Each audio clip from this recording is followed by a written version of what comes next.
Right, here you are. Diddle-diddle-diddle. Yeah, so Lee wants to be the doorman, as you know, and he decides to get a jacket, a shirt with a dicky board and everything, puts it in a little kit bag. South Bank, I don't know how far it is to Middlesbrough, maybe 4 miles, maybe a little bit more, I don't know. He's ran to the pub, got there about half an hour early, and the doorman was in the door having the fag before they start working. What are you doing with that? He said, I want a job. They all started. If you want a job, you're 15-year-old, you can't work on the fucking door. You get in there and get your glasses clipped. I want a job on the door, he said. You can't work on the door, son. He said, look, you're only 15-year-old. I know you can have a bit of a go and all that. He said, but you've got to be a top fighter to work on the door. He said, well, I'll fight your best doorman. So Ducko said to him, who do you want to fight then? He said, and this one, well, I'll fight him. He said, this doorman. So Lee went, oh, then I'll fight you. So don't be so daft, you're only a young kid. He said, oh, well, I'll fight you. So he said, okay then. So he thought, I'll just jab him about and mess about with him. So he took his jacket off and that, his dicky bow, the bloke. He's come up, Lee stood back, put his bag on the floor. He said, what's in the bag? He said, oh, it's my dicky bow and everything and me. I'm working tonight. He said, well, you're cocksure of yourself getting a job. He said, well, if you beat him, then you can get a job. They thought the lad would go bubble a couple of times and Lee get a bust nose and go crying to his mum type of thing. No. So he comes out there, throwing these punches. Lee steps back, fuck off, left hook, knocks him unconscious. Sean, all them there, John, all of them, Dave Hanratty, all them lot were there, said he was fucking unconscious. And he went, do I get the job then? I want then, yeah, you can have the job, son. So he knocked the best, there's the head doorman, he knocked the best fighter out of the doorman that night. And Ducko and all them loved him then. And he wanted to be like Ducko. He got his hair like his, he got his hair going back and everything. You know, it's only 15-year-old, but he got his first job with I think he was 15 and a half. He knocked out the best fighter in the doorman. The doorman could fight, really good top fighter.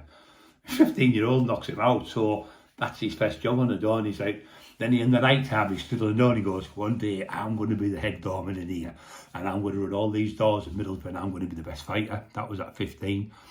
And then he got another job at 16 on another door. But yeah, that was Lee Duffy, that was what he was like. And Carol Edwards, his partner, for 7 years, she'd tell you the exact same story. It's word for word true. Any of the lads in the town will tell you Middlesbrough.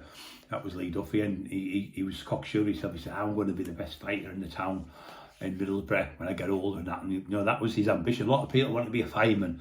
Some people want to be a doctor. Some people want to be a nurse. Some people want to be a footballer, a swimmer, or whatever, a rugby player, cricket player. But Lee Duffy's ambition was always to be a top fighter and run the town. And he got his ambition, he got it in the end. So yeah, so another story about Lee in the day. There's a lot more to come about the Duff and his tales. There's loads of funny stuff with him as well, what we got up to. Some of the taxes that went wrong.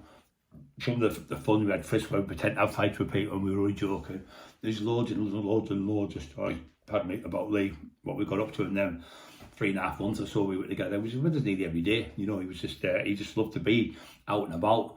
We'd be out in the car every day looking for a tax, or we'd be out at 8 o'clock in the morning. So, because Lee, like I say, used to get up early when he was in jail all them times. So I think he was in some like 10 jails, Lee.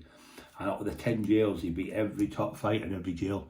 And he got, I think he did about an extra 2 year extra for knocking people out in different jails. So every jail he went down, all the jails knew him. And he was known by everyone from people like Nottingham and Manchester, Leeds and Liverpool and around London and Birmingham and Sheffield and Bradford, Newcastle, the big gang up there, all the Saracens, all them knew him, all the top gangsters up there, all the lads in Durham knew him. So he was well known. He was known by the lads in Hartlepool. He was known all over Teesside. Everyone knew Lee Duffy in the day, and that's another story about Lee.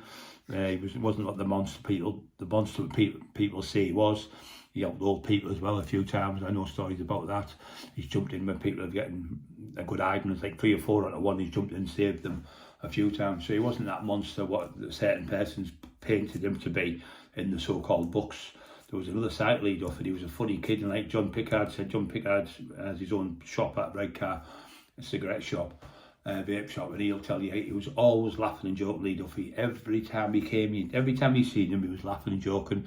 It was a centre of attention, like doing daft tricks and juggling and doing all sorts of mad things, and one-legged squats and press-ups and all mad things, and his top off and bodybuilding like poses and all that, just to make everyone laugh. He liked to make people laugh and have a bit of fun. So that's the Lee what we knew. So, okay, guys, thanks for listening to me. I'll speak to you again soon.